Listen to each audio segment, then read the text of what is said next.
రాహుల్ గాంధీ చెప్తూ ఉన్నారు ప్రియాంక గాంధీ వారణాసిలో పోటీ చేస్తే మోదీ ఓడిపోయేవారు అని చెప్పి. ఇక్కడ అజయ్ రాయ్ 4,60,000 ఓట్లు తెచ్చుకున్నారు సార్. నరేంద్ర మోదీ 6,12,000 ఓట్లు, అంటే దాదాపు 1,52,000 ఓట్ల మెజారిటీ. 2019 కూడా ఒకసారి కంపేర్ చేస్తాను సార్.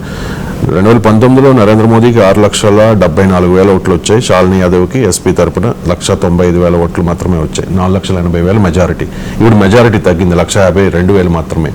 సో ప్రియాంక పోటీ చేస్తే ఖచ్చితంగా గెలిచేవారు అని చెప్పేసి చెప్తూ ఉన్నారు. నేను 1947 కన్నా ముందు పుట్టుంటే బాలగంగాధర్ తిలక్ లా, మహాత్మా గాంధీలా స్వాతంత్ర సమర యోధుని అయ్యేవాడిని సార్. కాదని అనగలవు నువ్వు? మీరు అనగలరా చెప్పండి? అయ్యేవాడిని. నేను టంగుటూరు ప్రకాశవంతులు అయ్యేవాడిని. ఆన్సర్ లేదు కదా. నేను భగత్ సింగ్ అయ్యేవాడిని. నేను 1963లో పుట్టాను. అదే నేను చేసిన పొరపాటు. 1947 కన్నా ముందు పుట్టుంటే భారత స్వాతంత్ర సమరయోధులలో అగ్రశ్రేణిగా ఉండేవాడు నాగేశ్వర్ అన్న. నాకు ఆన్సర్ లేదు కదా, మీరు కాదలేరు. ఎందుకంటే నేను దానికి ఆన్సర్ లేదు నా దగ్గర. సో ప్రియాంక గాంధీ పోటీ చేసి ఉంటే మోడీ ఓడిపోయాడు. ఎందుకు మరి పోటీ పెట్టలేదు?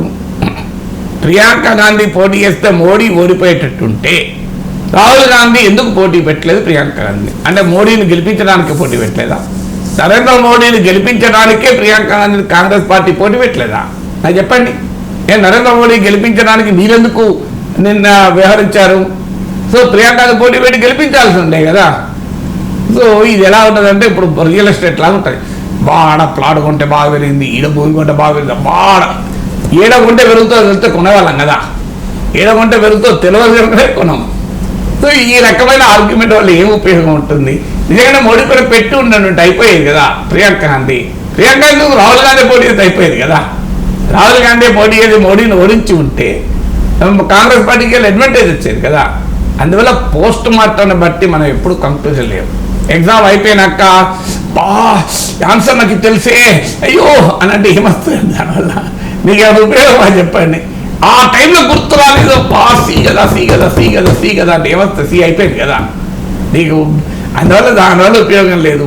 ఎందుకు రాహుల్ గాంధీ అంటున్నాడంటే ఇప్పుడున్న స్టాటిస్టిక్స్ చూసి అంటున్నాడు అంటే. కానీ రియాలిటీ ఏంటంటే 2014లో 2019లో మోడీ బలమేం పెద్దగా తగ్గలే.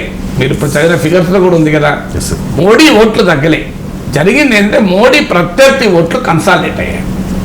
మెజారిటీ మోడీకి తగ్గడం అంటే అర్థం మోడీ ఓట్లు తగ్గి కాదు. నాకు తెలిసినంత వరకు మోడీ ఓట్లు తగ్గలేదు. మీరు కూడా ఫిగర్ చెప్పారు కదా 2014, 2019.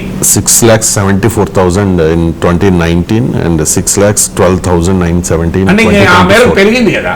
ఓకే, ఇప్పటికి ఓట్లు కూడా పెరిగి ఉంటాయి. బట్ ఓవరాల్ గా మోడీ ఓటింగ్ లో మార్పు లేదు పెద్దగా, ఏమైనా మైనర్ అటు ఇటు ఉంటాయి.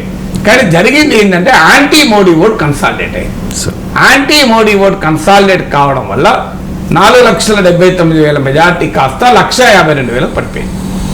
సో ఇది చాలా మామూలు డిప్ కాదు. నరేంద్ర మోడీకే మెజార్టీ తగ్గింది. అందుకే ఇప్పుడు RSS పత్రికల వ్యాసాలు వస్తున్నాయి. మోహన్ భగవత్ మాట్లాడుతున్నారు. అందరు ఎందుకు మాట్లాడుతున్నారు?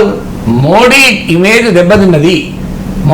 మోడీ అసాధ్యుడు, మోడీని అజేయుడు, మోడీని ఓడించిన ఎవరి తరము కాదు, మోడీని ముట్టుకోలేరు అంటే ఒక కాంగ్రెస్ అభ్యర్థి మోడీని ముట్టుకోవడం కాదు, మోడీ మెజార్టీని 1/3 తగ్గించాడు. స్మృతి ఇరానీని రాహుల్ గాంధీ పిఏ ఓడించాడు, రాహుల్ గాంధీ కాదు. అంటే ప్రజలు ఎంత మార్పు చేస్తూ ఒకసారి ప్రజల ముందు ఎవరు కాదు, ఎంతటి బలవంతులైనా ప్రజల ముందు ప్రజా తీర్పు ముందు తల వంచాల్సిందంటానికి ఇది ఒక ఉదాహరణ కదా.